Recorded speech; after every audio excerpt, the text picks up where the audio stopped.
this is Vidya. It's great to have you here. Can you please introduce yourself? Yes, my name is Prahasham and I'm studying in 7th class and I'm the world's youngest RPA developer. I'm coming from Hyderabad, Isranagar.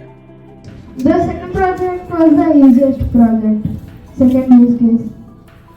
And my experience helped me a lot in this, and I had many errors, but I got it resolved.